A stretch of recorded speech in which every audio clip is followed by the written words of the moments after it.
Hello. Just making sure. Okay, good. Good. Hello, everybody. How's everybody doing? I am just sending some quick self promos around. Try to get some eyes on me. So nice to see you too, Ezzy. Oh, God, it's still not perfect. I'll have to fix that later.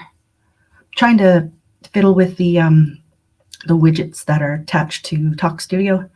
And I had noticed last time that chat was really, really small. And still not sure. Let's see if I can fiddle with it in here really quick. If I make it bigger, will it make it bigger? Oh my gosh! Oh my gosh! Ari, I'm so sorry. I'm so sorry. I will fix that. I don't know how to oh my god. I'm so sorry, Eddie. How do I undo? It's been a second. How do I undo somebody for? Thank you, Z. Perfect. Oh my god. I will have to go in and tweak that as well. It's been a second. I love you, Suki. Okay, maybe I have to go in and let's see if I can do it on this side.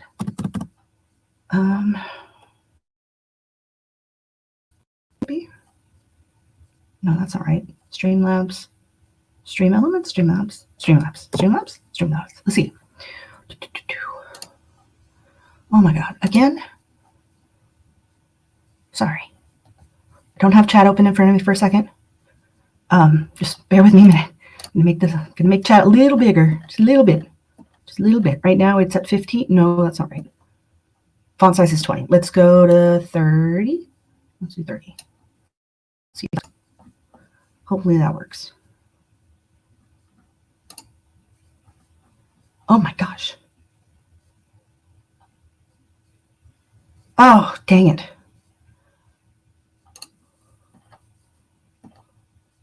Where's the thing?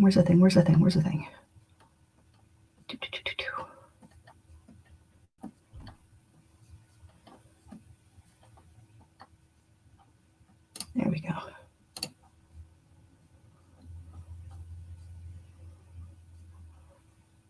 Oh, man. Hopefully that fixes things. Chit chat.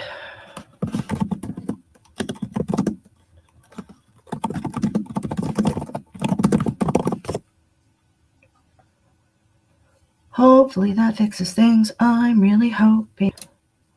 Oh, perfect. That looks much better. The color is still not great though. What if how do I change?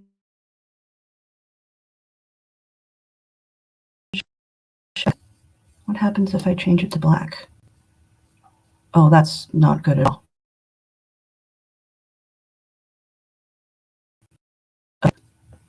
Back to white. Font color white. Back color black. There we go. That might do it.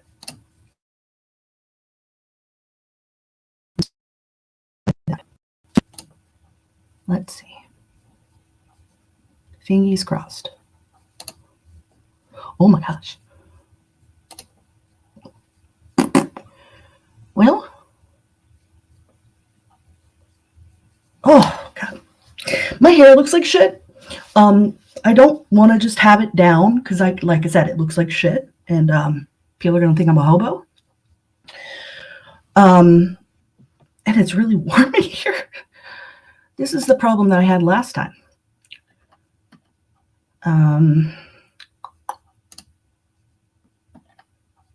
So I do have some new redeems. I did set them up last time. I had a big empty block, and my what's it called? My sound alert stuff still isn't working. God, I fucking hate my hair. It's so gross. My sound alerts are still not working because I'm not using OBS, so I don't have that stuff set up.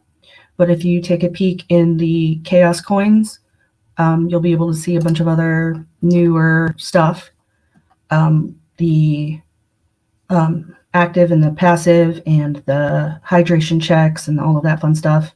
Fun Hydrate, I don't currently have set up right now if anybody were to try and redeem that, because I didn't bring anything fun down with me.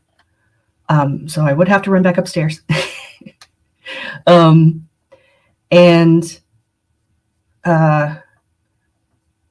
I need to, I'll have to see if,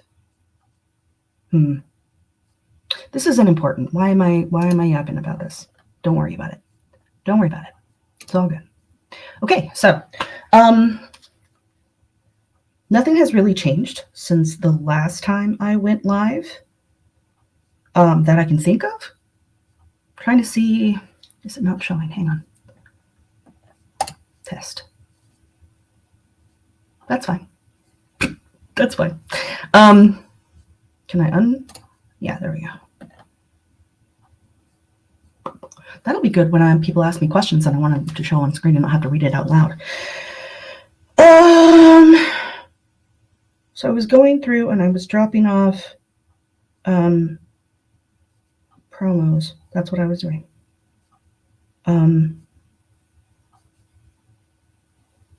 So that I can get more eyes. Not that I don't love your guys' eyes, because I do. And I need to also maybe do this a little bit sooner next time while the thingy is going. But I was worried. What was I worried about? I was worried about something. Shit. I couldn't tell you what it is now. I was worried about camera working. I was worried about chat showing up correctly on the side. Had a couple different things in my head.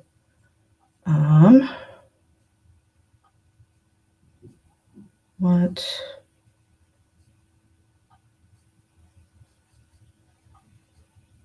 I feel like browse channels. No. So I got my weekly tea shot today. It's been a couple weeks now, pretty consistently, thank goodness. I haven't had any misses, not that I'm aware of, anyway.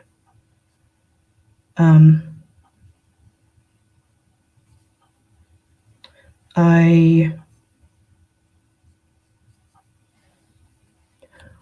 totally forgot to put an order in for the grocery delivery that I was supposed to have. It was supposed to deliver today, and if I'd done it on Monday, it would have gotten here today, which is annoying that I forgot to do it. I got distracted. Lots of stuff was happening.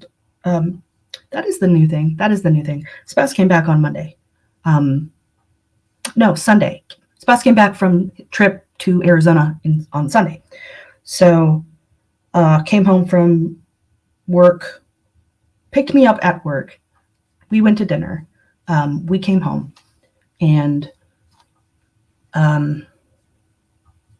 it's been several days of being home and reacclimating to each other in each other's space. And that's been lovely. And I've been very glad to have them back. We've also been relearning some stuff about each other. Because I don't want to get too into it, because it's not really necessarily my story to tell, but my spouse did come out as transgender over the holiday week away from me, which was a struggle, because I wanted so badly to be present while they were going through all of that stuff. I know.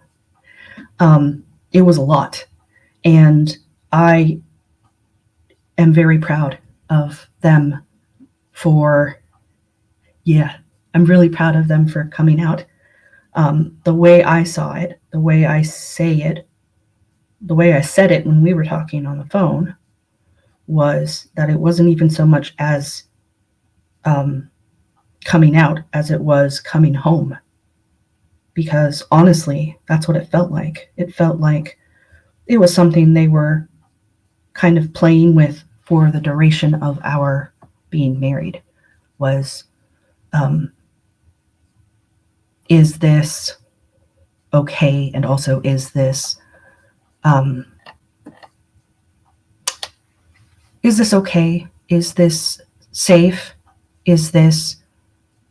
Are you still going to love me even after I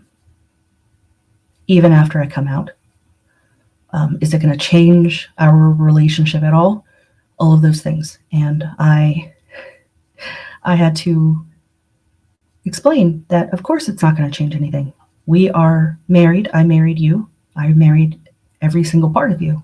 And that's just how it's going to be. And if you decide to present differently, if you decide to use different pronouns, if you decide to go through any sort of transformative surgery, gender affirming care, whatever the case may be, that's not going to change my feelings and our relationship. The dynamics will only change in so much as we want them to change. But we've always been very complimentary of each other and making sure that, we cover each other's bases. We make sure to take care of each other and to be taken care of. And that's a hard one for both of us because we both come from history of being other people's caretakers.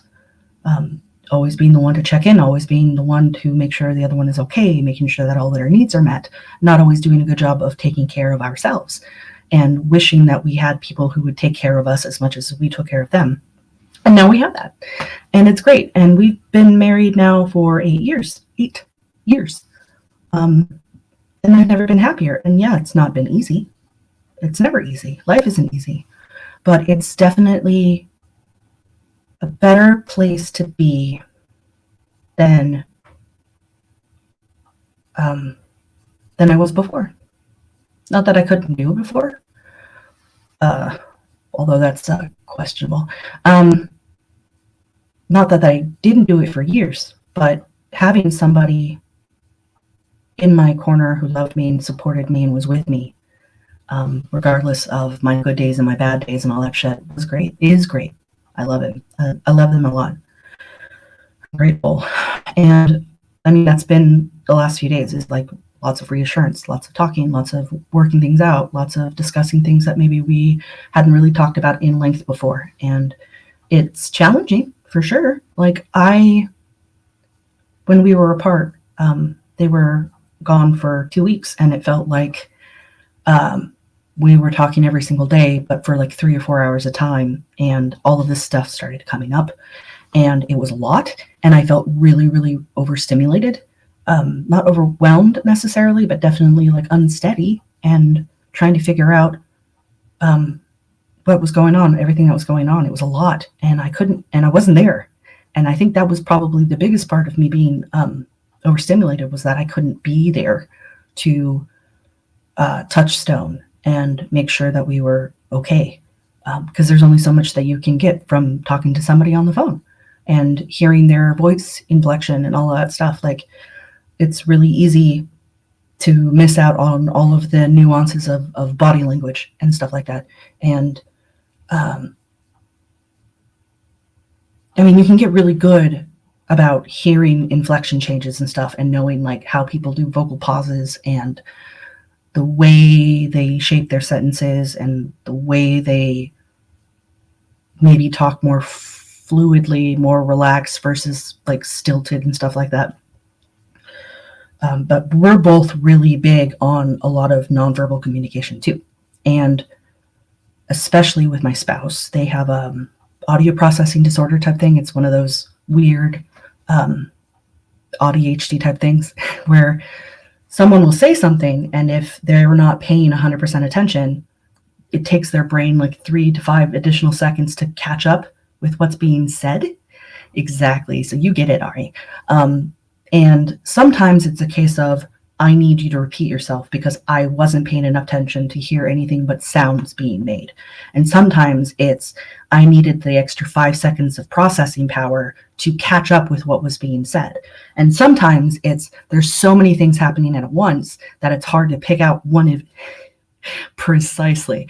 It's sometimes hard to pick out one thing. I have a similar issue with processing stuff, not necessarily audio processing stuff, but like if I'm driving and I'm concentrating, if there's music going on or anything like that, it makes it really difficult for me to focus on what's in front of me on the road. So I'm one of those people that unless I'm super, super comfortable with where I am at, I can't have music going on. And that drives some people crazy because they're like, it's too quiet.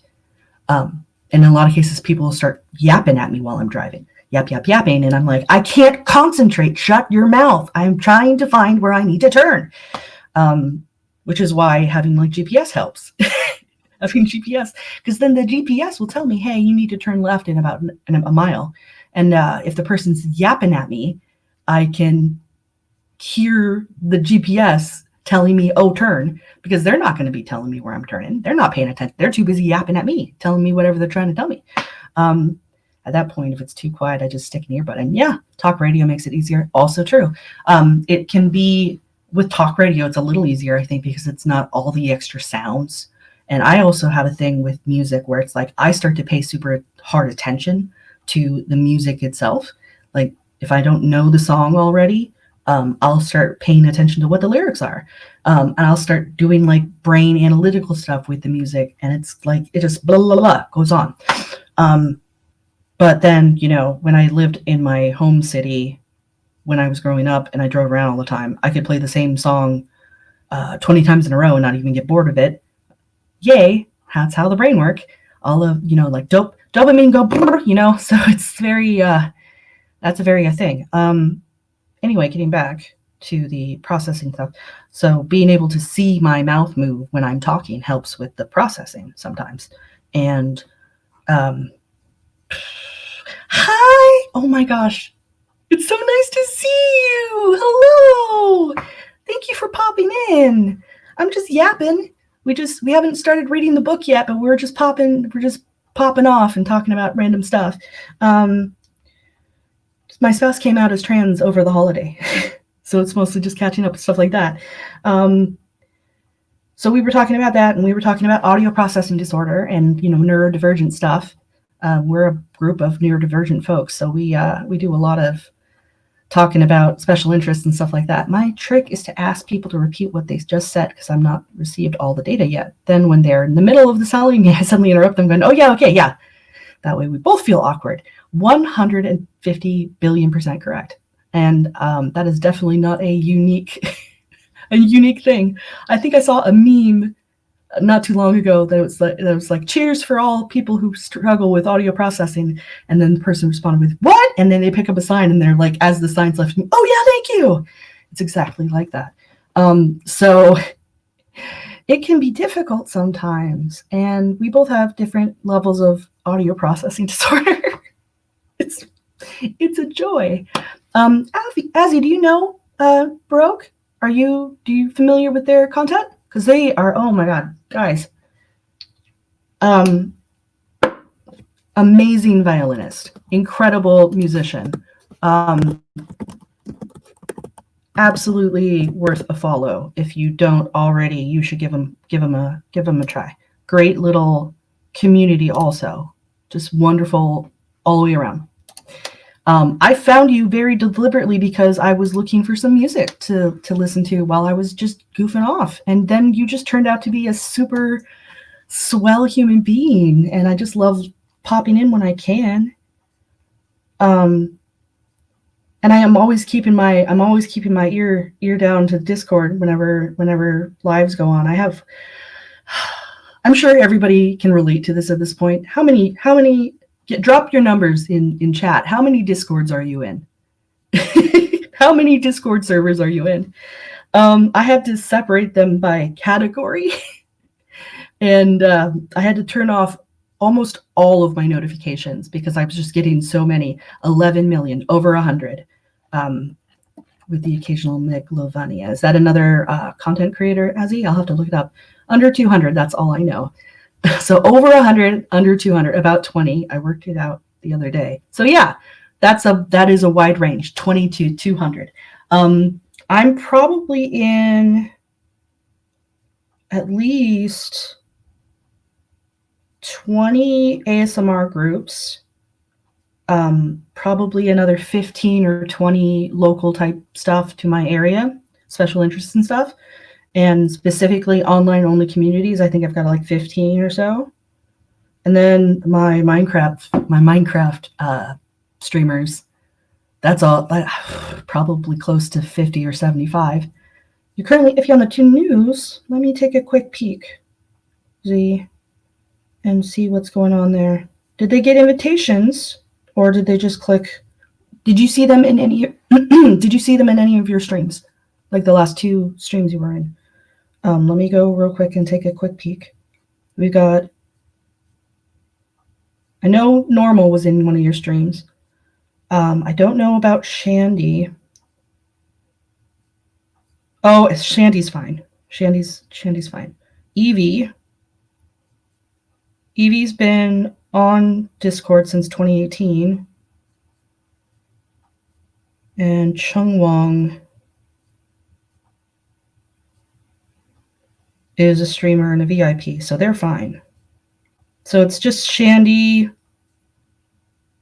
and Evie that we're worried about, right? Nick dropped into a performance at the random point, so that's double take. I think I know what you're talking about. Oh, is that what?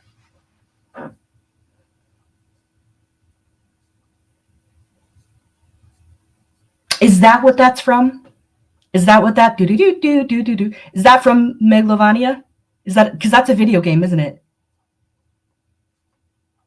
I know that's a video game, but I didn't know that the song was from that game.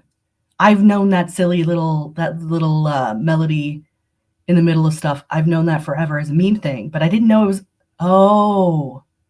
Undertale. So I'm mixing it up. Shoot, I'm gonna have to look it up later. The person with the ghost and there's a flower. Okay. That is going straight over my head. Damn. Oh, it is. Okay. What do you want? Oh. Okay. I'm starting to wonder if I should disconnect my watch from my email, because I get emails over the weirdest stuff and then my watch goes off all the time. No, it's Azzy, you're not the only one. Not even close. Not even close.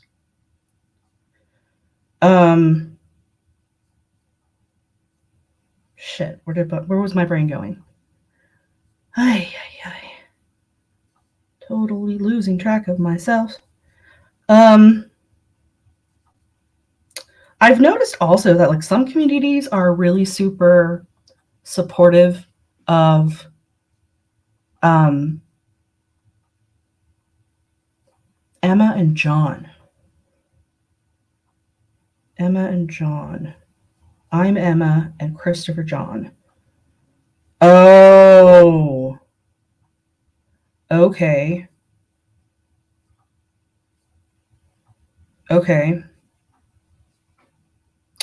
Emma is a artist person, and Christopher John is also an artist person.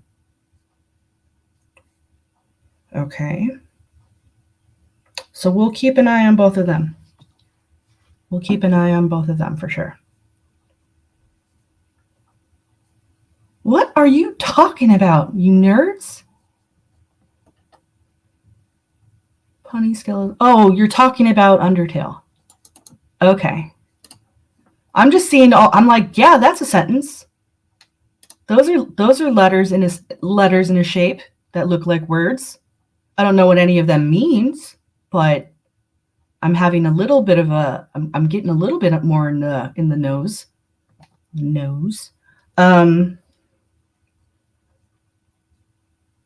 Oh, there's a lot of things in it that fill you with determination. Undertale? That makes sense. I've heard a lot of good things about Undertale. No shush. What? No. Don't tell me to shush. Um, um, I was going to tell Z about Lagundo.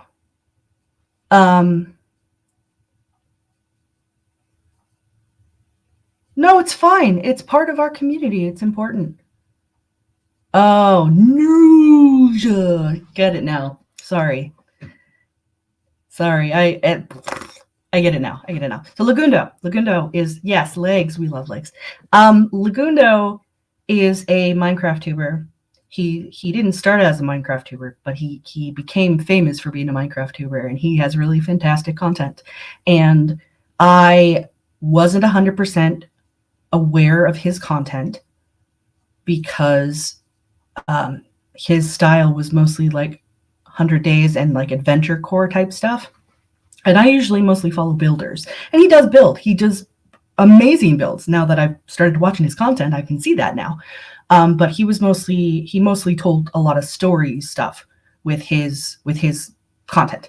And I hadn't quite gotten to that part of Minecraft tuber content yet. And you, as maybe the username hints, I actually really love storytelling content. I just never took the 10 extra seconds to realize that Minecraft, just like any other open brain. Word was right there. You lost it. What happened? Open world? I think that was where I was going. How dare me? An open world scenario is all about storytelling. I can't believe you've done this. So it's another canvas for storytelling. And just because it doesn't have a built-in RPG like games like Skyrim and Clair Obscura and stuff like that, just because it doesn't have a story already built in, doesn't mean you can't make one. Doesn't mean that you can't build one. And I because I was only focusing on builders, I didn't realize that was a thing. So legs, I found Lagundo through Vampires SMP. I found Vampires SMP through Infinite Drift. I found Infinite Drift through frog crafting. I found frog crafting because I found some video about. Yeah, I see what you mean, Ari. I found frog crafting because I was looking for builds that were themed around fantasy stuff, because I that's like my genre is fantasy type things, and I wanted to build in that. And I only got into Minecraft. This is the tangent that comes with the you can boop if you want to. This is the tangent that happens when you find a topic and you just kind of run with it. The reason I started playing Minecraft was because my spouse, give me 1 second and I'll read that, Azzy. My spouse got the game to play with their kids. They have 3 kids from the prior marriage, and all 3 of them were into Minecraft. And spouse was like, okay, well, I'm going to get into this thing because my kids are into it, and it's a video game, and we all love video games in this house, so I'm going to get this game. I knew about Minecraft because a person I lived with while I was in college played it and had a kid who played it and had a friend who lived long distance, and they played it together. And I think they started playing it when it basically just came out. So my friend who I lived with, so they've been through it since the beginning times when things were so basic. And she tried to get me into it, and I was like, no, this looks like a game for kids. And I'm not a kid, which is the biggest lie I've ever told myself. And mostly it was just like I was afraid of having to only interact with like young children type kids, and I wasn't in a place where I felt comfortable necessarily doing that.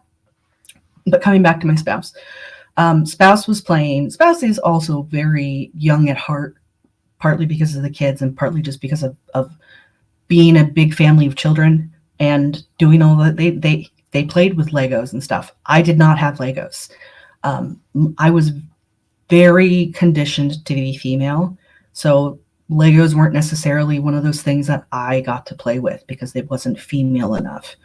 Um, I won't even touch on that right now. That's a whole different time. Anyway, so um, I never had Legos. I never did block buildings. I never did that kind of stuff. That wasn't what I did. And they were playing. My spouse was playing. My spouse was playing Minecraft, and I caught them playing, and they came across a spider spawner, and didn't blocked off the spider, but blocked off this because it was like one of those proper, like the cobblestone with the stuff around it sort of spawner, at least in the version that they were playing at this time. I know things have kind of changed a little bit. It's weird. I don't even, anyway, covered the root, like blocked back up the hole in the wall where the spawner was, and then put a sign on it that said Spooter Hole. Let me type that out real quick.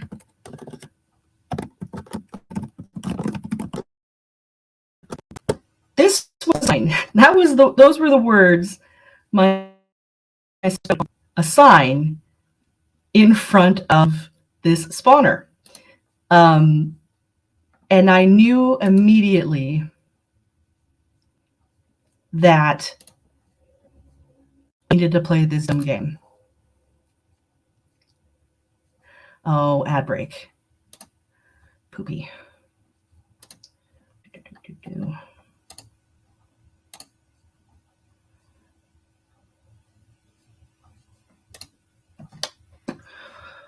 90 seconds, 90 seconds. I know, I'm so sorry. This is the part where if anybody comes back and watches the VOD later, they're going to be like, why did you just change gears and start making yaps? I'm going to drink some water. I was already yapping, but why did you stop talking about what you were originally talking about? I'm drinking some water. Look at this.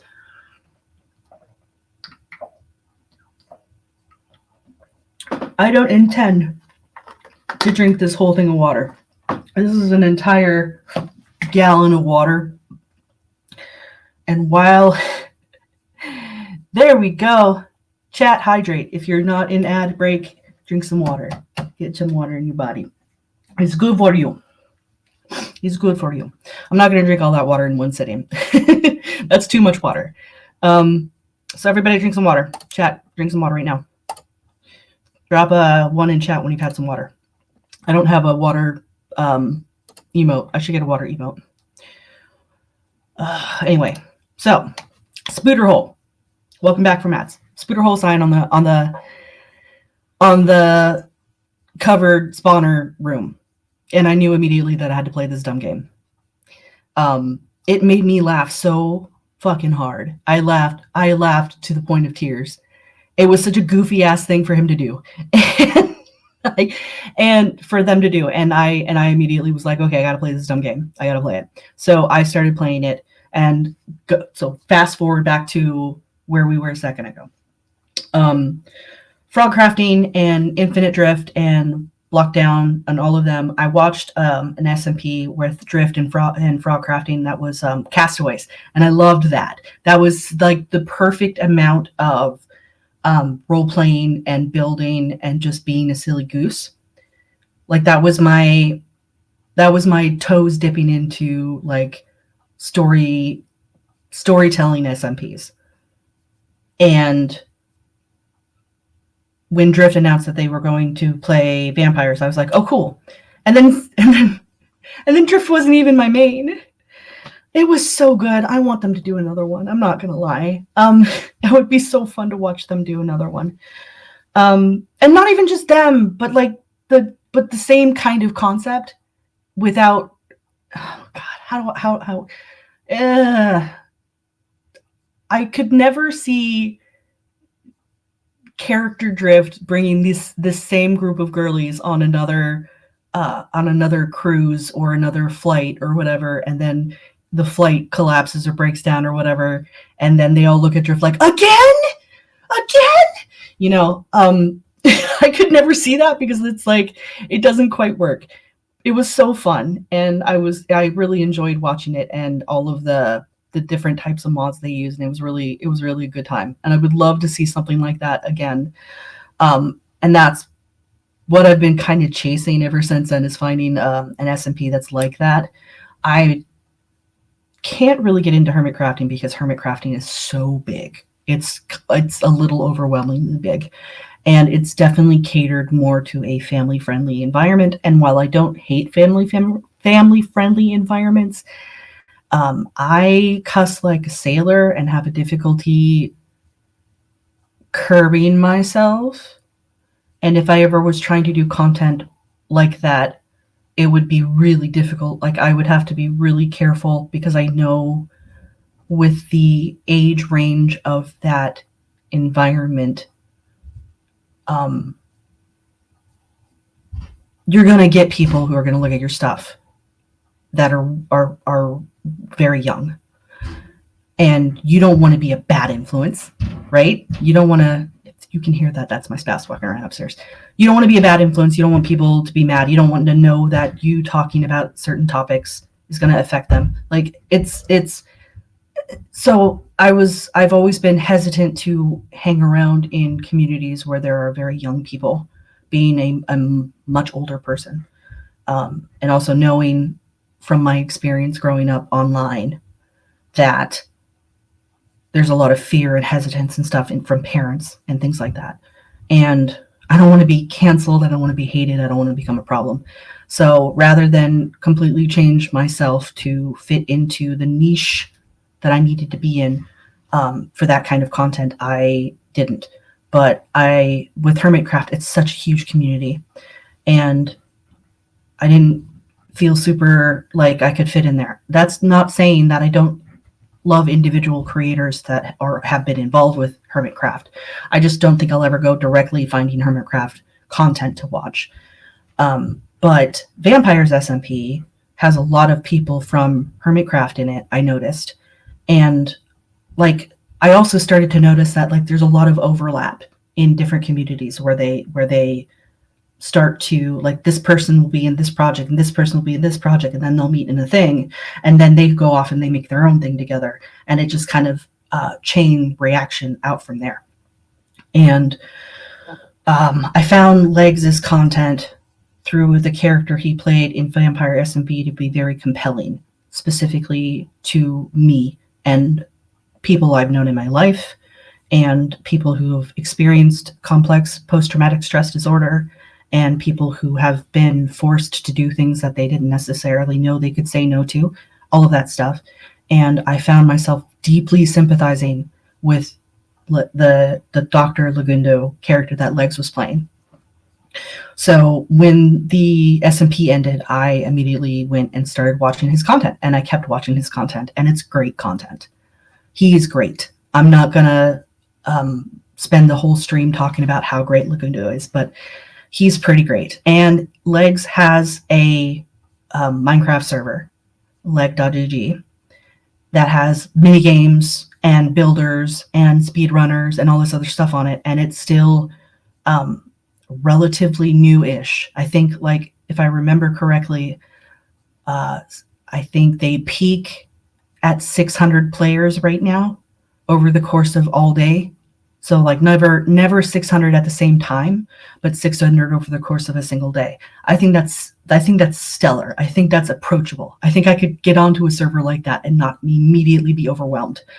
And I thought that would be a great way to be part of a group server without having to run my own group server as of right now. I have plans to run a server in the future, sooner rather than later. We have a bunch of hardware in our house, server, like computer towers and stuff that aren't being used because of one thing or another. And because of that, we can like rip everything out of them and turn them into server towers rather than like personal computing towers. and link them together. My spouse is very, very familiar with all this kind of stuff and is able to do that kind of stuff. Like, we wouldn't have to outsource to a place to host a server for us and pay them to host the server. We could just host it out of our house and just make sure that it's on and all of that stuff. And that's something I'd like to do. But in the meantime, we could do like .gg and do stuff on there. And as far as I can tell, it's a pretty great group. I'm eager to give it a shot. I want to see if I can maybe get on it while I'm on this laptop, but I wouldn't be able to stream any Minecraft content on this laptop. I tried to do OBS one time. It did not work. So I can't do OBS stuff on this laptop. I couldn't do OBS stuff on the other laptop that I was using when I was here without my spouse. This one's a lot newer and nicer, but it wouldn't be able to do that kind of computing and do it functionally. I worry at this point if my own personal computer is able to do that. I guess we'll see when I'm finally able to get it all set up. It is still currently proper winter. What about Streamlabs? I didn't try Streamlabs, but I don't know that I would. I would be willing to give it a shot, but I'm worried it wouldn't work. If it wasn't able to do OBS, I don't know if it'll do Streamlabs. But I'll give it a shot. I'm fine with this. And I'm fine with playing while not streaming. Welcome back, Ari. What did you eat? What food did you get? I made egg rice earlier. I didn't intend for it to be dinner. Is XSplit still a thing? No idea if that's any good. I'll have to look. Caprese. I love caprese salad.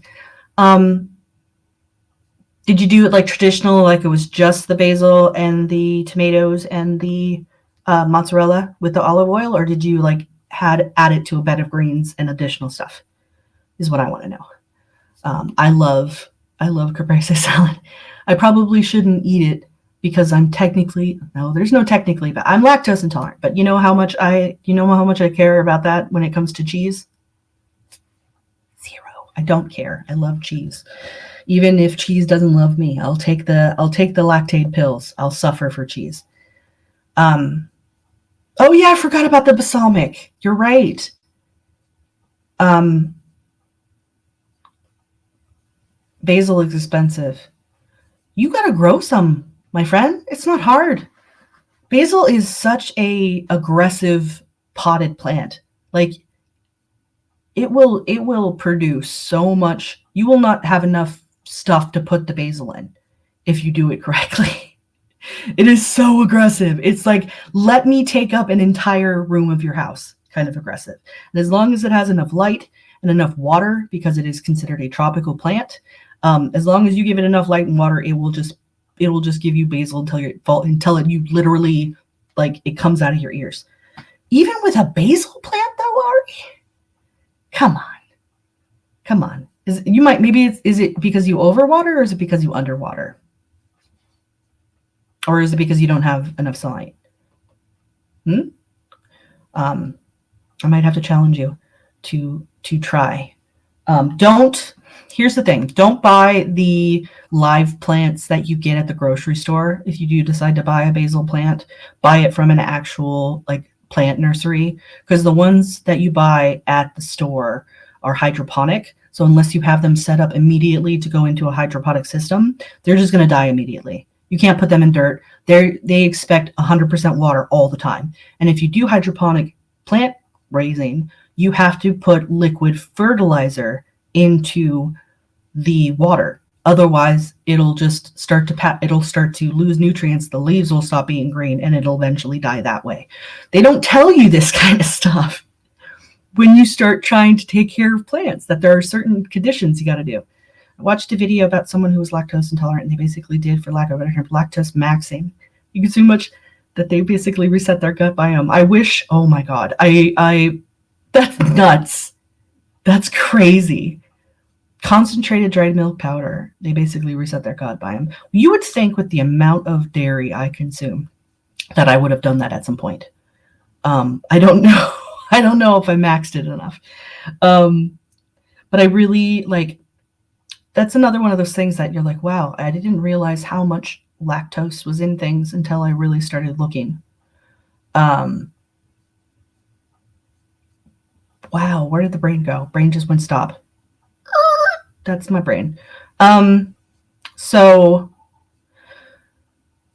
anyway, got complained the entire time, but the things settled down and they aren't tolerant anymore. Me and sugar. So another thing about me, another fun fact about me as a person, I had bariatric surgery 2 years ago. Bariatric surgery. I had the least troublesome. I had gastric sleeve, which basically means that they cut a bunch of your stomach away until you're left with a stomach the size of a banana. And that's like the new automatic shape that your stomach takes on when you are behaving yourself and eating the correct portions and all of that. And I was doing really good for a while, and then I got past the point where I needed to be as careful about what I was eating, and I kind of fell back into my bad habits. So one of the things that I have to be careful of as a person who has this particular surgery is that if I'm following the rules, big air quotes, the rules, if I'm following the rules, I don't always get the correct amount of nutrition that I need to be a fully functional person. So I'm supposed to take a multivitamin every single day. I'm supposed to take calcium citrate pills or tablets or pills every single day. I'm supposed to have iron supplements every single day. And it's especially important with the multivitamin that it is a bariatric multivitamin. I shouldn't just buy whatever multivitamin is available at the store, because the bariatric multivitamin has a formulation that is correct for a person who has had bariatric surgery, because they expect you to be this kind of like, this is the nutritional lacking that you get after bariatric surgery.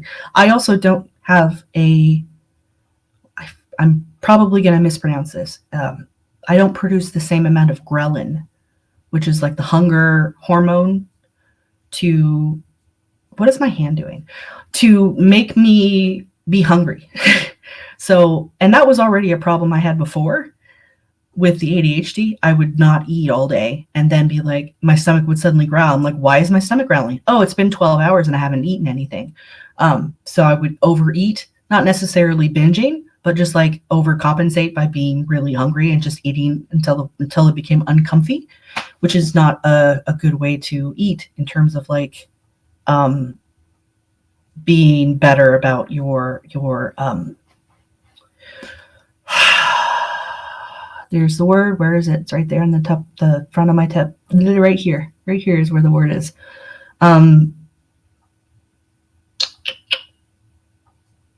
Metabolism. Fucks with your metabolism. Words are hard. So when you only eat one meal a day and it's a huge meal, it's going to fuck your metabolism up real bad.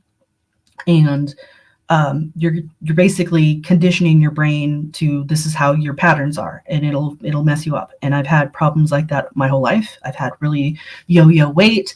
I've had, and a lot of it is directly related to familial stuff, but also like I got diagnosed with familial hypercholesterolemia. Say that 5 times fast. Basically, my body likes to produce a lot of cholesterol. It doesn't necessarily matter what I eat. It just overproduces cholesterol, and as a result of that, I have received a diagnosis for premature heart disease, and I have to be careful. I have to be better about all of my choices, and having the bariatric surgery should have helped me that. It didn't. It definitely got me back to a better place, but it's still not perfect, and I definitely backslid in terms of my bad habits, and I don't care. I don't know if I have that, but my mom has hypertension and high cholesterol, so mine's genetic too. Yes, I figured it was butt, not nut. So consistently, every time I had a blood test, my cholesterol levels were high. Bad cholesterol was high. Good cholesterol was low. Triglycerides were high. All of that stuff. So, and what's unfortunate is that my doctor in my 20s wouldn't put me on a statin, which is supposed to help with that. And I asked why, and she's like, well, I don't want to get you on a statin right now because it's something that you're going to have to take for the rest of your life once you start it. I have familial cholesterolemia problems. I should be on it immediately. As soon as that was diagnosed, I should have gotten on it, but she didn't diagnose me properly. She just said I had hypercholesterolemia. She didn't realize it was hereditary. She didn't realize it was something that is built into my genes. It was not just something that needed to be treated for a little while and it would go away. It is permanent. I need to be taking these things permanently. I started off with one type of drug. I can't remember what type it was. That wasn't working, so I moved to the statin. And then I went up to like the max amount with the statin and it still wasn't working. So I'm now on Wegovy, I think is what it's called. And I've only been on it for a little bit. So, hang on a second. The bit Azzy, or Ari.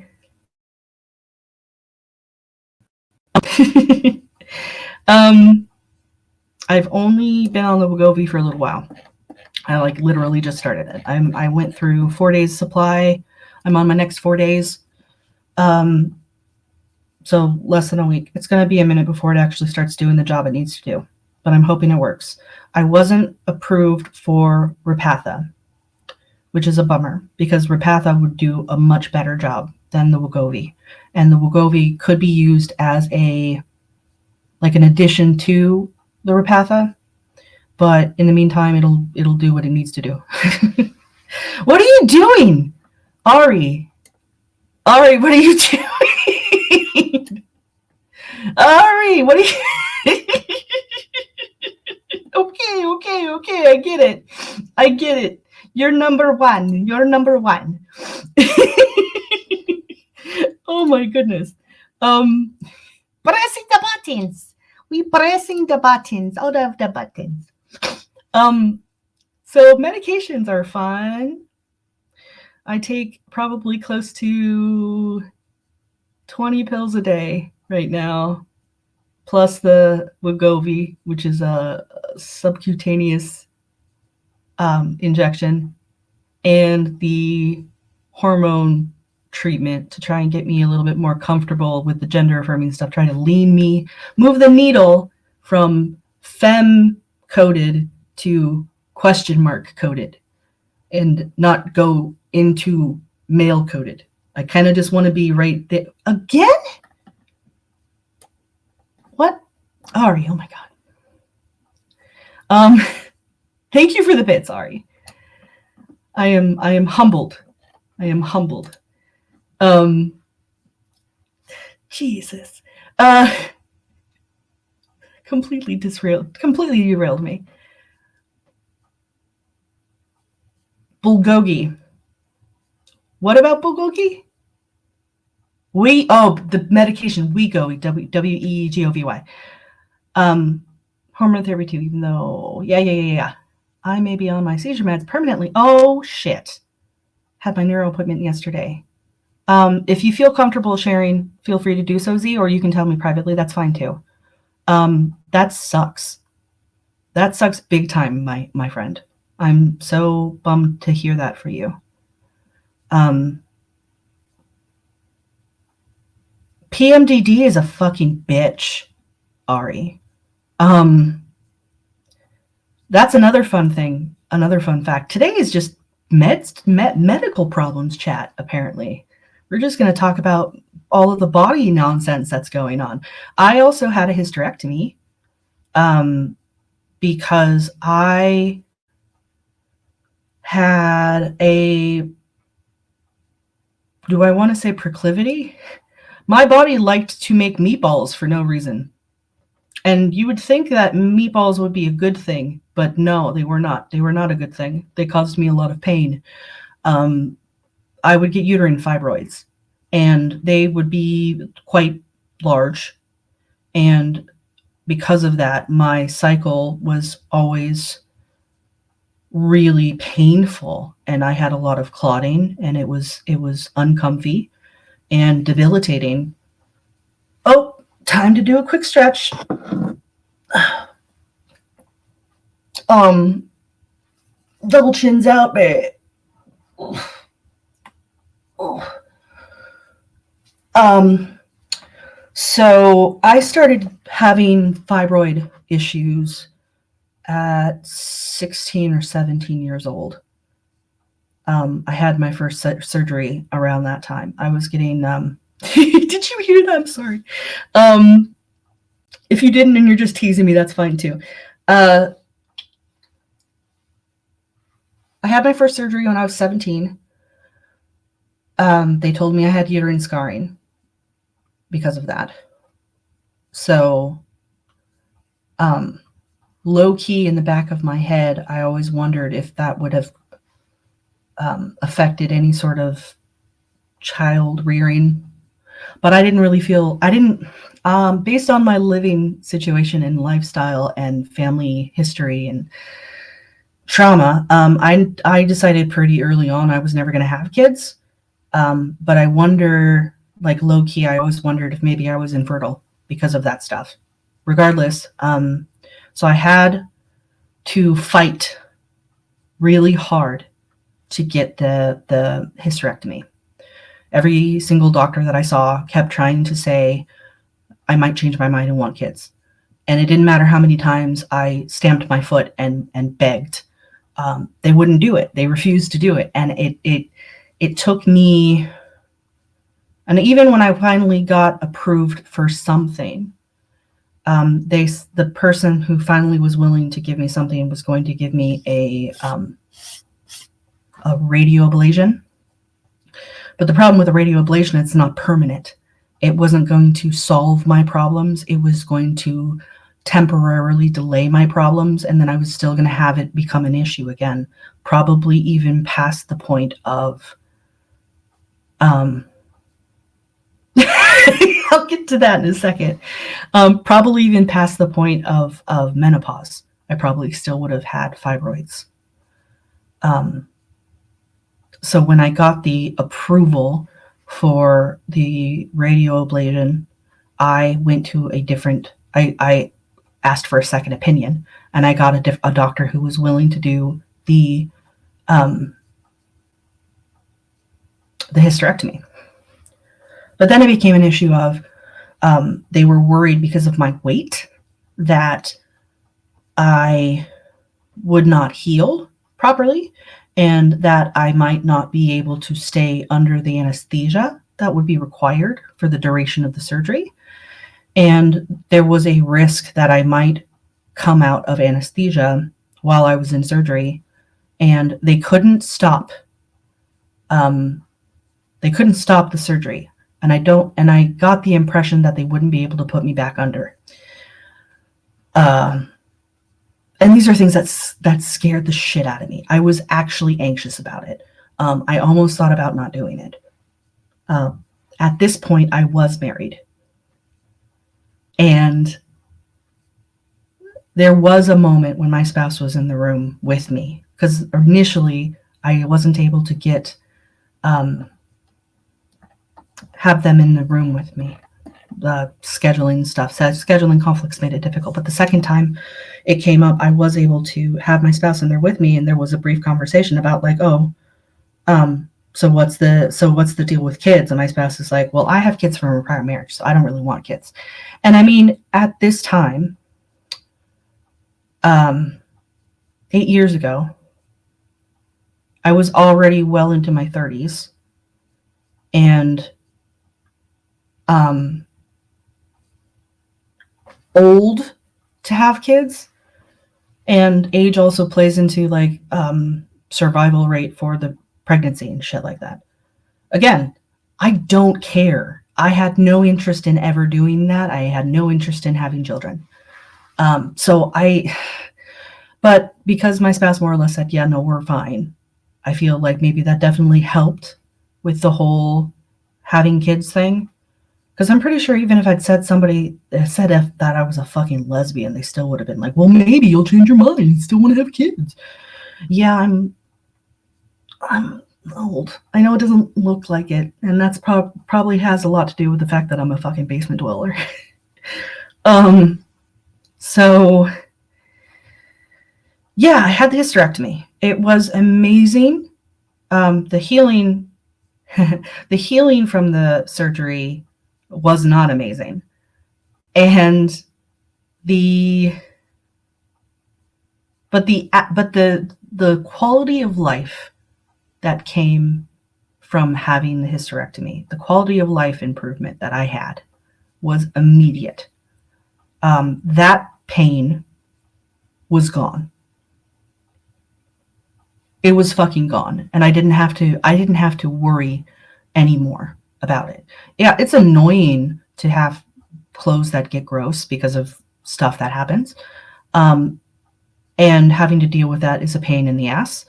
But it was the pain, the actual pain, that was making just being alive really difficult and uncomfortable and miserable all the time. And that's just a pain that doesn't exist for me anymore. And that's great. That's great. I still have pain for other reasons. Hydrocephalus. I remember that. Doctor thinks even though I didn't have seizures growing up, that I am having them now as an adult because of that. Is it possible you were also maybe having micro seizures? Like, oh, fucking A. Here comes another ad break. It's a 90-second ad break. It's not that long. It's a pain in the butt. I'm sorry, guys. I've already been yapping for an hour. How crazy is that? Stretch and hydrate time. Stretch and hydrate time. Make sure to get some water. Make sure to look off into the distance and not at your computer screen. It helps your eyes be better. You don't want to have broken eyes. I'm gonna probably have broken eyes forever. Oh, I need to remember to pay attention to the little timer in the corner because when it gets close to, you're gonna do art while I yap? Great, I love that for you. Have good lurk, have good arts, Ari. Oh, I know why you guys are all, what is it? Turbo, right? Twitch Turbo. So you don't get the ads the same way, right? Is that how that works? That's fun. So 90 more seconds. Drink some water. Gonna drink some water.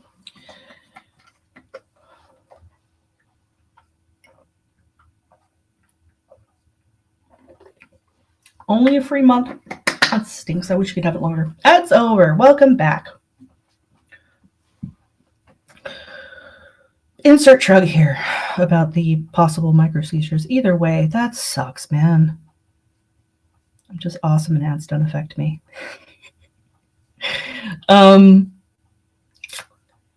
Fuck. I have a lot of other pain things. It's been suspected that I have fibromyalgia. That was something I got diagnosed in my early 20s because I went in trying to butter up my doctor and be like, hey, I've got massive melons and I could really use some help with that. I think, I have divots and I have body pain because I'm stacked like a fucking like a fucking fridge. And never met an adult with that. Oh yeah. So when I explained that the pain was, it's okay, I am a door. Ow. Oh, I get it now. I'm stupid. I'm sorry. Built like a fridge. Because I kept saying, hey, constant pain, pretty constant, pretty widespread. Yeah, I got it. It just took me a second. Widespread chronic pain. Oh, you might have fibromyalgia.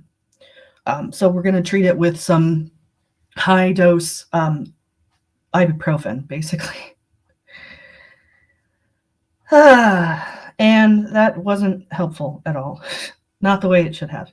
Problem with ibuprofen and a bunch of other NSAIDs, non-steroidal anti-inflammatory medication, is that they will really fuck your liver over in the course of your life. So yeah, it's helpful, but at what cost? But with the opioid crisis in the United States, it's one of those things where it's like, oh yeah, cool. We can't give you the actual pain medication that you probably need to survive because a couple people really fucked it up, and now nobody can have it. All it took was one person streaking in town, and now everybody has to wear nun outfits. Anyway, oh, Ari, wow, that's intense. If you, I empathize with any body dysmorphia you have on the other end of that spectrum. Obviously, that's really difficult to have to cope with. So I have chronic pain. Good. I have chronic pain, and I was having chronic pain because of my uterus, and I have chronic pain because of my fucking melons. And I have chronic pain because apparently I have a lot of issues with my spine as well. I have spinous stenosis, which is a fancy way of saying degenerative holes. That was a gesture. So the nerves go through little holes along your spine to branch out and go where the nerve endings need to go for sensation and body communication with your brain, blah, blah, blah, blah, all that fancy fun shit. The holes that my nerves go through are smaller. And because of that, they press on those nerves, which means that I have widespread pain because of that. And I also have a bulging disc, and I also have some other stuff. Lots of just compiled shit that make just being a human being kind of a pain in the ass. I wish I could just, project my consciousness into something else. But whatever. It's I handle it the best that I can. Sometimes I find it difficult to encourage myself to have movement, because movement is actually good for you, but it's really difficult to pursue movement when you're in pain, and when that movement also results in more pain. And exactly, Ari, you fucking get it. When can I upload my consciousness into a mech? That would be awesome.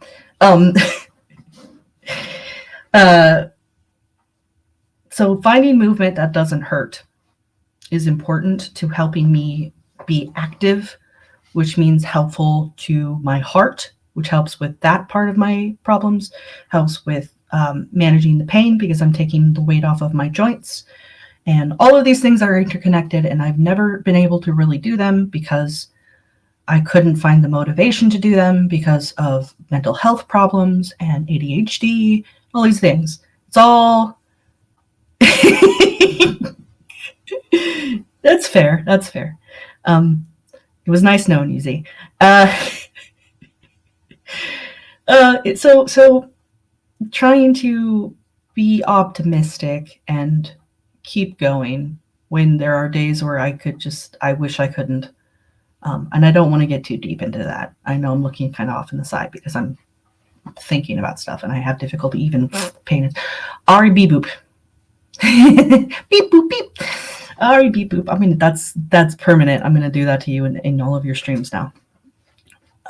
It is law. Punk.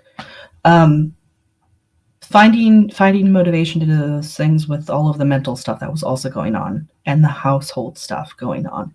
It's been really difficult on most days to keep going. And I have developed enough people. That's the name of my stream bot. I've developed enough friendships now that I don't want to leave. I couldn't always say that. I spent a lot of time being so fucking lonely. So much time. So the fact that I can say that now, that there are enough people who I want to stick around for, is a positive for me. It used to just be I kept myself going because of my cats, and I love my cats, and I wanted to keep them happy and loved and be loved by them and all of that. I have no more pets at this point, and I wouldn't be responsible. I wouldn't be a good pet parent and all of that shit if I tried to have pets now when I can barely make my rent payments. So, holding out on pets for now. Thank you, Z. I have really wonderful friends. A lot of them are online.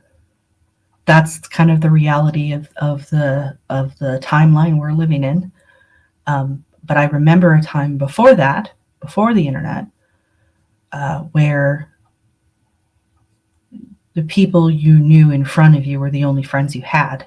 And my parents moved me around pretty much every year or so of my life to the point where I couldn't keep friends in person. I was in a new school every year. I had to start over every single time. I had a bunch of untreated mental illness and probably some learning difficulties as well on top of all of that, because of the fact that I just wasn't consistently getting help.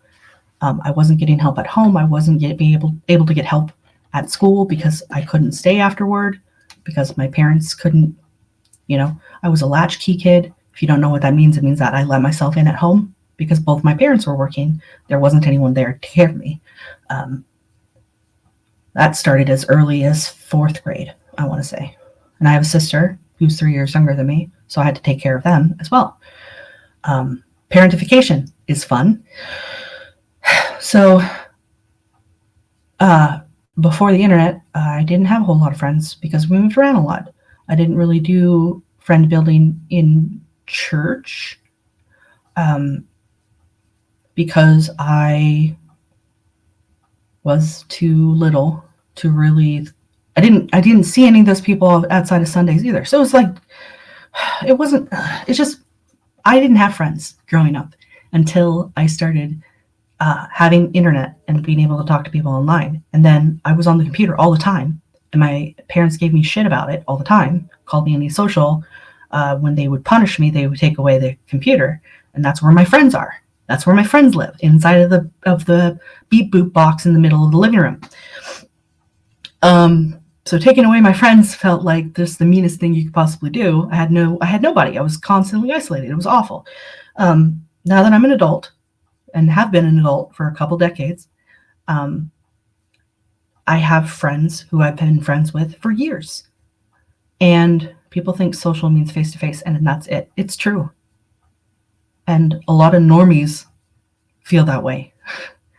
And a lot of rich people feel that way. And some of the friends that I've made online, I have had the pleasure and the privilege of meeting in person. And it is just as amazing being there in front of them and being able to hug them and being able to hear their laughter in person and see their face and all of that fun shit.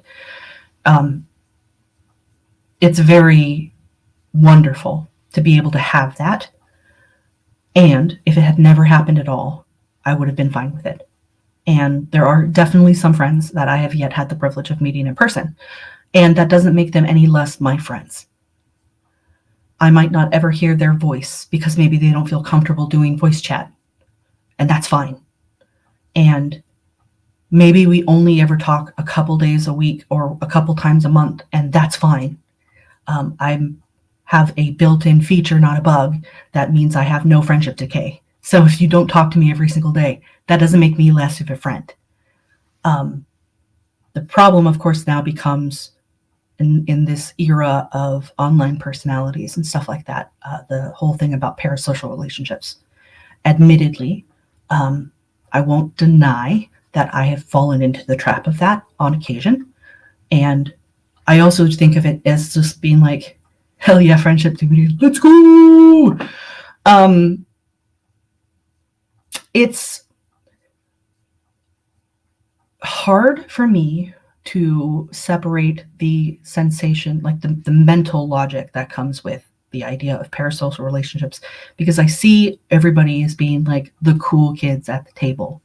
And I just want to be friends with the cool kids so fucking bad. It isn't even just like pretending they're my friends because they talked with me once or twice in chat or they mentioned me in a Discord or whatever thing like that. It's like, I want to be your friend. What do I need to do to be your friend? And I also understand that you've got 25,000 follows on your socials. And it's like, you probably have a lot of people constantly wanting to be your friend. And I don't know that a single human being could have 25,000 friends. That seems a little overwhelming. So I totally get that some of these people may not actually ever feel inclined to want to friend me. And that's fine. I would love some of these people to be my friends. I can only think that maybe if I become a better content creator, they might actually want to collaborate and talk with me. But if they don't ever do that, that's fine. The best thing about that is that I've met some people through their communities. You ain't a bother, I promise.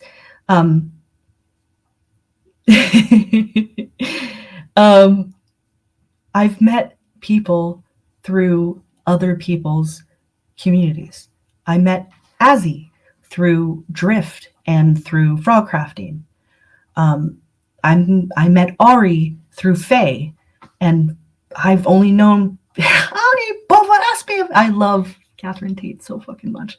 I met Azzy through Drift and through frog crafting, and I have met some amazing people in the reading communities on Twitch, and like,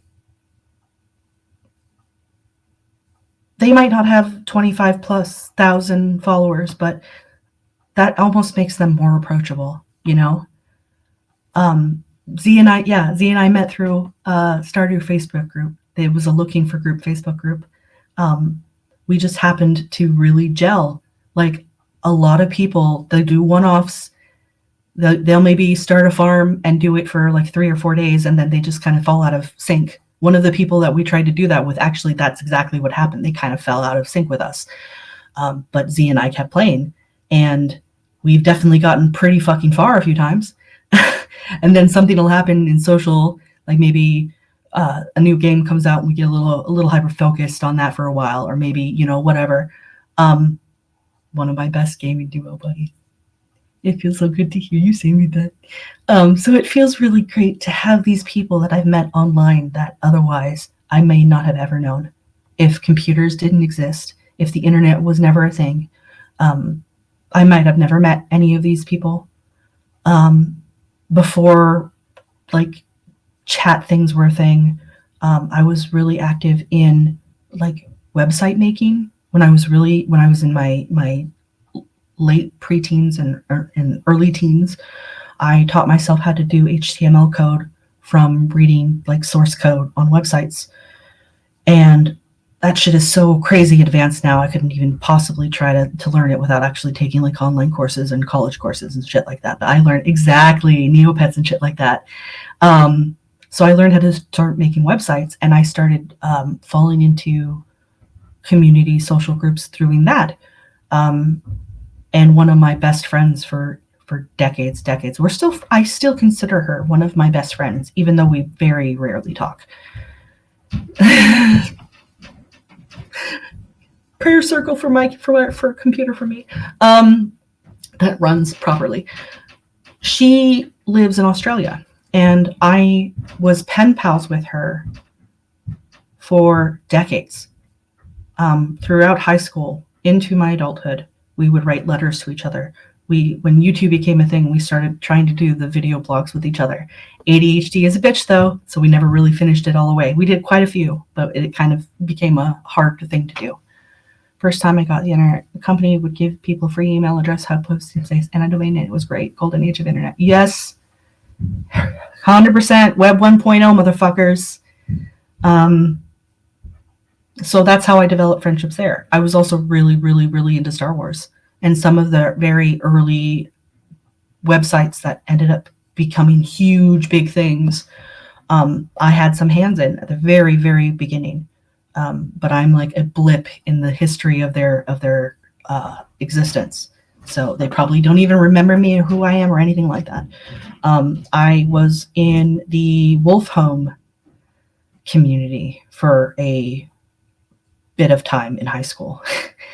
Any furry friends may know about Wolf Home. I knew some of the artists who were really big on there that are still producing art, amazing art. All these little things over the course of my life, thinking about how I never would have met any of these people if the internet didn't exist, if I wasn't able to build these friendships. So I'm grateful for that. And Twitch is the newest thing for me. I was using image sprite hacks to give boxers round corners before CSS added that feature. Oh, fuck yeah. I remember those. Oh my God, I remember those. Oh, man. Oh, graphic maps too. That was another big one where you would take one big image and then cut it up into chunks and then assign those chunks specific links so that when you hovered over them and clicked that part of the picture, it would take you to a different website or a different web page, whatever the case may be. You might be Z. It's okay, though. It's okay. You're getting a history lesson today. God, just, so much stuff. And I'm grateful that I've been able to be friends with all these people. Coming back to that, returning to that over and over. I'm so grateful to have met some amazing people online and have kept friendships with them. And even the ones that I haven't kept friendships with, they still had an impact on me. And I'm so grateful that I still got the opportunity to interact with these people. I'm grateful. I remember chunky PC monitors. Yes. I remember computers costing as much as they do right now for high-end computers. And the storage on them was a single gigabyte. And dial-up, having to fight with my sister because she would want to use the phone and I was online, and she would pick up the phone in the other part of the house and like smash the buttons on the phone so that it would mess up the connection and break the connection while I'm in the middle of doing a role play chat with somebody who lives in Florida. Florida is just the first thing that came into my head. I'm not targeting anyone specifically. Windows 3.1, holy ma. Yeah, them's the kicks. I actually learned to read in kindergarten on one of the Apple IIe's. And I played Oregon Trail. That was like my first like hyperfixation video game was Oregon Trail. Didn't have icons or a desktop. I had a 40 megabyte hard drive and a 0.86 processor, which I still have. Florida. Yeah, like in my lifetime, things have just blown up. It's crazy to think about that. And then thinking about people like my grandmother, who I miss every single day, and even now just thinking about it makes my heart break. Watching the way technology evolved in front of her eyes. And I feel like in my lifetime, it like triple speed to get where we are right now. It's crazy. It's so crazy. And I can only imagine what, the next 20 years is going to be like in terms of just how technology works. There was a time when video chat was just starting up, and there would be like a 10 or 15-second delay when you would speak and the other person would hear you and then respond. And the bit rate was like 28 pixels per second or some shit like that. The quality was shit. Sound was shit. There was a delay. But but it was still like, it was the first step into video conferencing and talking like that. And now there's a fucking website where you can live stream, and it's like maybe 2 or 3 seconds of delay, maybe. And I've had MySpace, I've had conversations over video chat where the delay is so little that you can literally sing in sync together if you wanted to do that. Meth blaster. Jesus, you fucking goobers. Oh my God. It's crazy. It's crazy.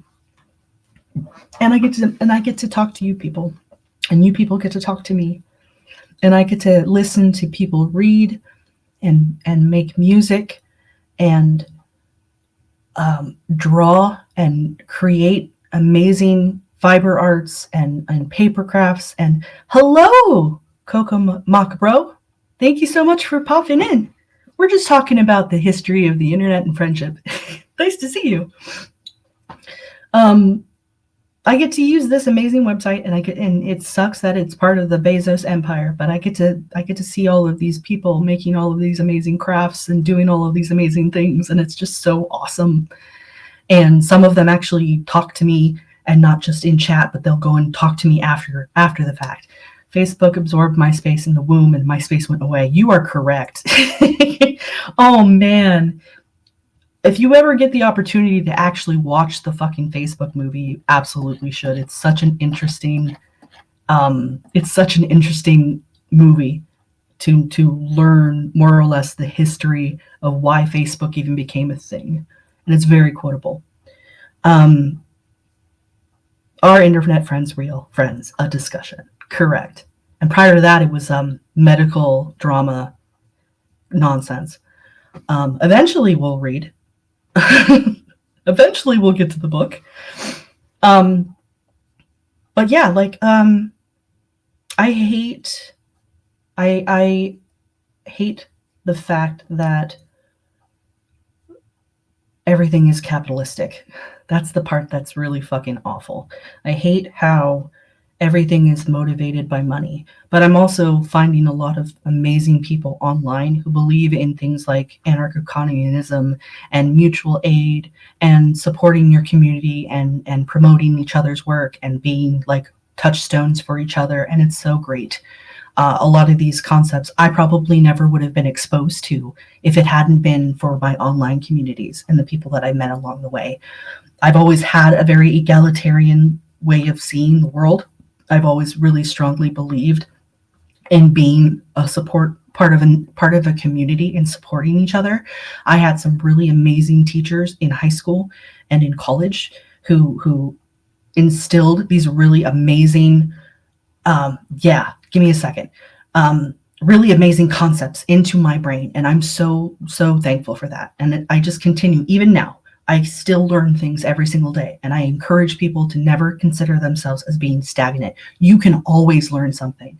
You may never be amazing at it. And here's the thing. I remember this is a quote either from a TV show or somebody telling it to me. It's like, worry about being better later. Suck now, be better later.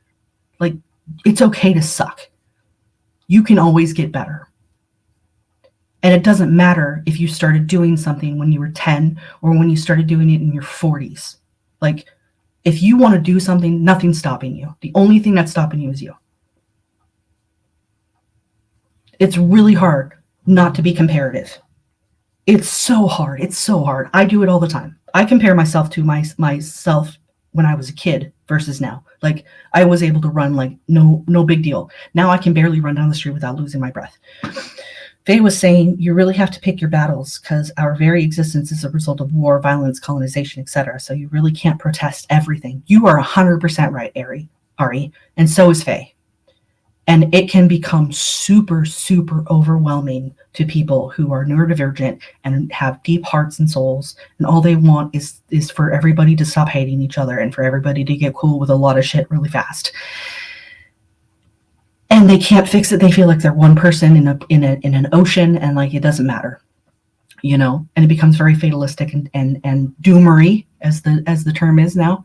Um, Depression can be very easily a soul sucker in that way. And I think it's important to remain informed, but I think it's also important, like Ari says, to pick your battles. Put the battles back. That's too many battles. Pick one battle, carry that battle for a little while. Pass it on to somebody else maybe, or ask somebody to help you carry it, but don't have all of the battles with you all of the time, or you'll drown. You will collapse under the weight of so many battles, and nobody wants you gone. That's just the fact. You can be a bit of an antinatalist, and still want to stay alive. Exactly. That was the thing about me and like having kids, like being like, okay, do I want to have kids? Do I want to bring kids into a world where all of this shit is currently happening? Is there any hope? I made the decision not to have kids. I still get people questioning me on that all the time. I don't fucking care. I made the decision not to have kids because of my health and not wanting to pass that on to another generation, because of the state of the world, because I was worried about the education system, because I was worried about my country and all of the terrible, horrible people who exist in it. And I didn't want to pass that on to another person. I don't hate people who make the choice to go the other way. I worry. I 100% would want to be a good parent, and I can't right now. Exactly. And I think there was a point in my young adult life where I considered that. I was like, I'll have kids when I have X, Y, and Z before I even consider it. Here comes ads. I would never force my anti-natalism onto another person. If they want to have kids, cool. Be a responsible person. Don't be a shitty parent. Don't abuse your fucking kids. Don't turn your kids into sociopaths. Take good care of the little potted plant that is another human being. Make sure they get sunlight. Make sure they get food. Make sure they get water. Make sure they get rest. Don't set them up for failure. Those are like the biggest things that are constantly playing in the back of my mind all the time when I think about the people who have kids who really shouldn't be having kids. And I can't provide them with anything. I can't adopt a kid. I don't have the ability to take care of myself, let alone the kid. I can't save everyone. As much as I want to, I can't. It's also really important not to take on more than you can. And I, unfortunately, can't take on a lot right now. And I haven't been able to take on a lot for a while. To be honest, my parents should not have had kids because, yeah. But I'm glad I'm here now.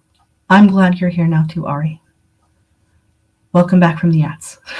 I was just doing some affirmations for anybody who didn't catch it. It's really hard looking at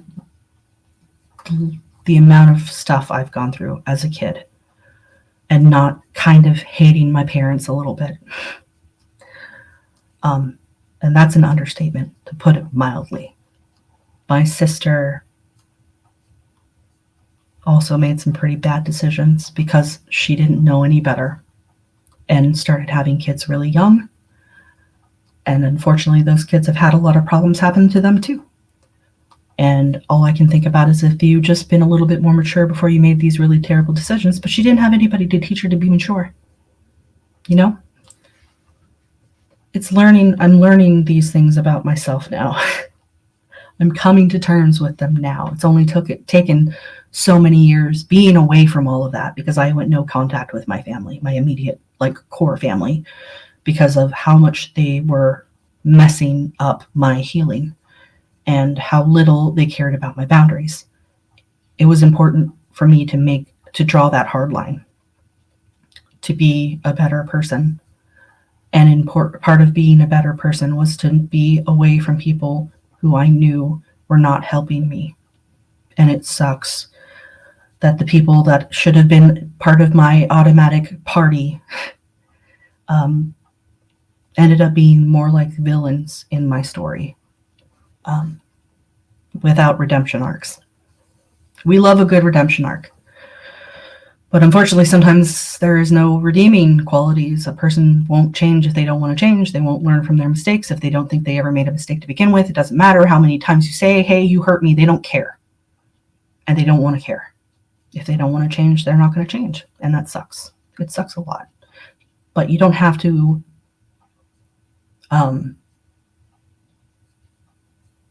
settle for suck. There's a quote for you. You can choose people in your life. You can be around people who set you up for success. You can be around people who are good people, who take care of each other. You're welcome. Stick around. I'm still going to be reading the shit in a little bit. I'm going to get off this fucking soapbox eventually and actually read the fucking book.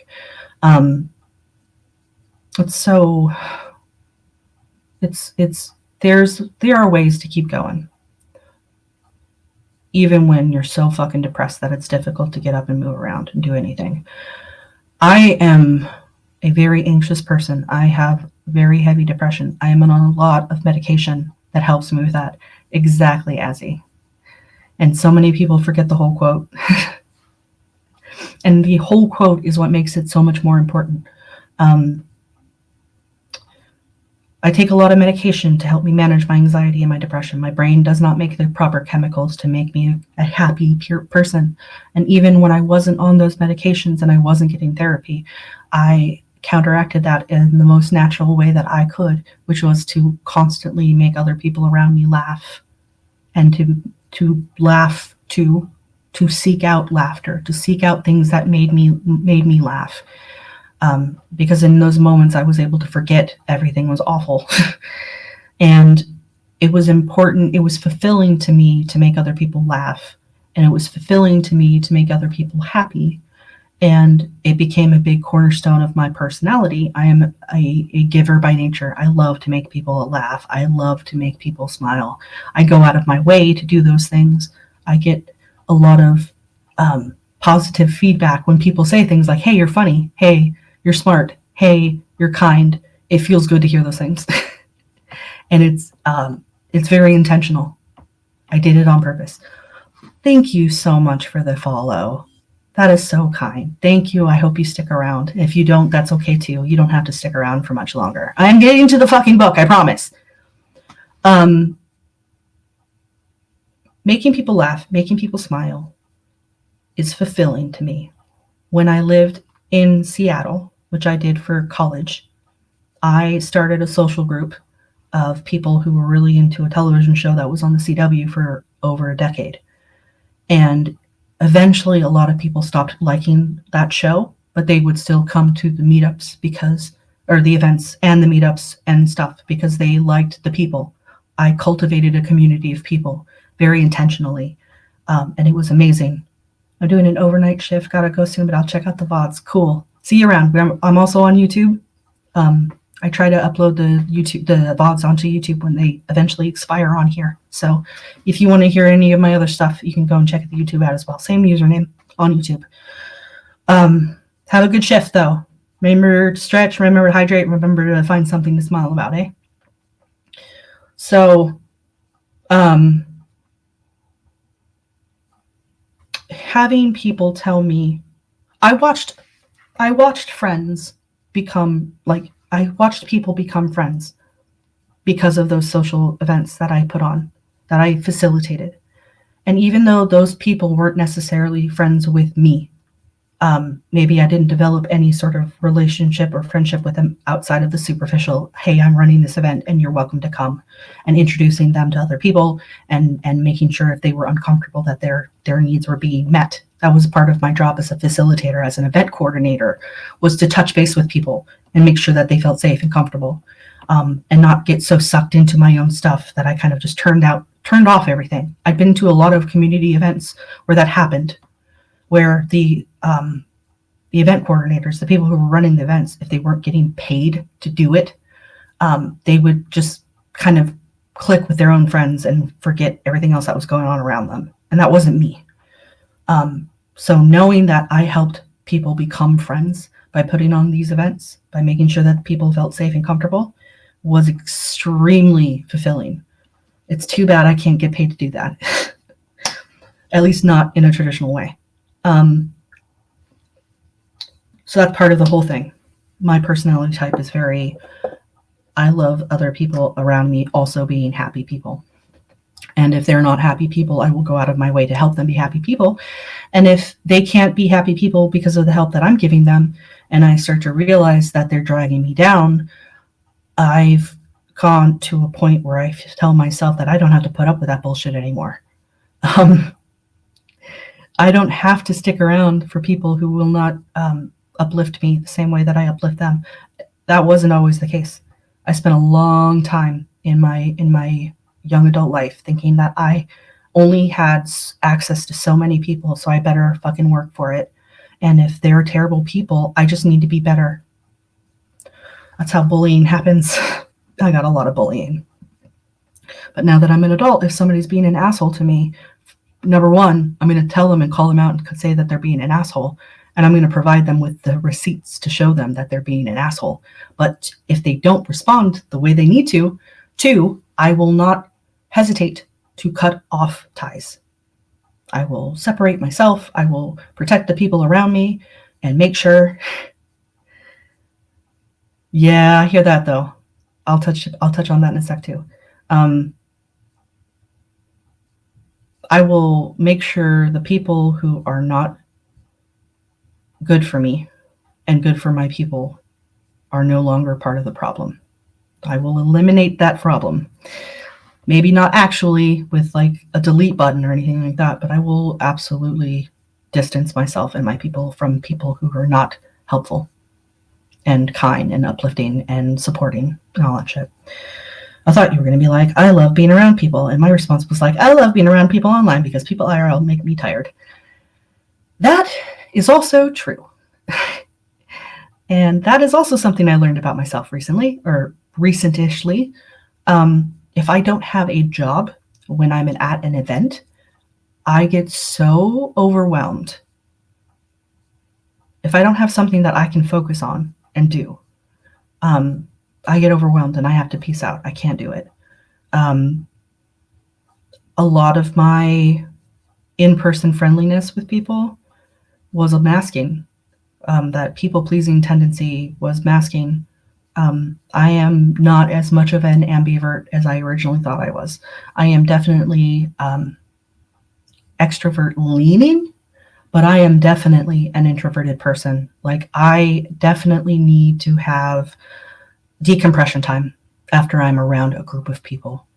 And I could never be a stand-up comedian or a performer where like all of the in-person attention is being directed at me and be expected to do that like every single night or ever over the course. Like I couldn't do it every single day. I would probably collapse. It would become too much. I couldn't do it. And the people who can, awesome. Kudos to those people. I can't. A couple days a week, I can do it, definitely. Get fucked, spam bot. Good job, Siri. Good job. Let me type that in chat. Good bot.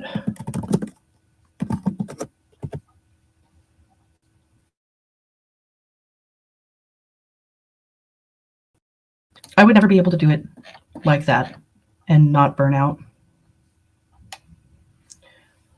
And the people who can do it and not get burnout, kudos to you people. I will absolutely give you all of the money that I can, which currently isn't much, but I can be present. And that was something I talked about in Frog Crafting's stream earlier today. Just because you can't pay your creators money doesn't mean that you aren't important. You know, views count and comments count and interaction and sharing counts. All of it counts. And you may never be intimate friends with a person who is a creator, but that doesn't mean that they don't appreciate you, because they do. Any person who does any sort of creating appreciates their work being loved and admired, and it makes them want to keep going.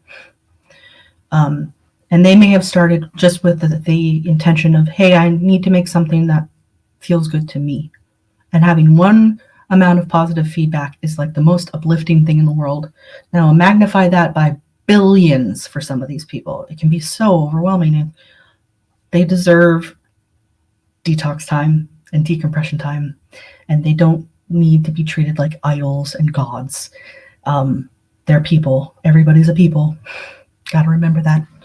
I would absolutely die to be able to play games with some of the content creators that I follow. I would love to be their friends. I would love to be able to have conversations with them. And they have thousands and sometimes millions of followers who probably all feel the same. And they're one person. They're allowed to pick their friends. Picking me isn't a requirement.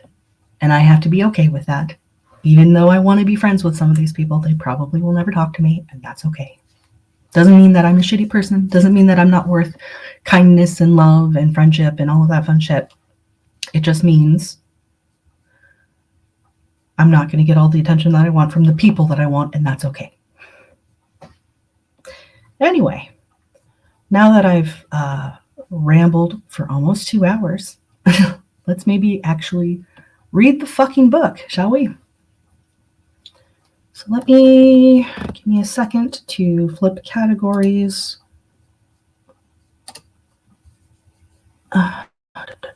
Switch from that to writing and reading. And here we go. Good. I'm going to, I'm so grateful that you got me back into streaming. I've made so many friends in the past year. I'm glad to, because I know that was a thing. I know that was a thing that was bothering you a little bit in the beginning, because people weren't watching your streams and you felt like you were kind of just like, that's great, Azzy, I'm glad. You were worried about the financials and you were worried about the time and you were worried about all these things. And I'm so glad I was able to talk you through that. And you've learned so much. I'm not even helping you anymore. You've got all this shit figured out all by yourself. I don't even have to help you do anything anymore. And that's awesome. I'm so proud of you. Z, I'm so fucking proud of you. And I'm so glad that you've made all these new friends. And it feels good watching you interact with these people that I barely speak to at all outside of your streams. And seeing you and hearing you be so happy is awesome. I'm so glad for you. Really, truly, deeply, I am. Keep going. Keep doing it. Don't ever stop.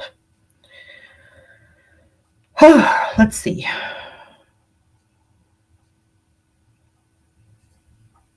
I'm going to open the book now.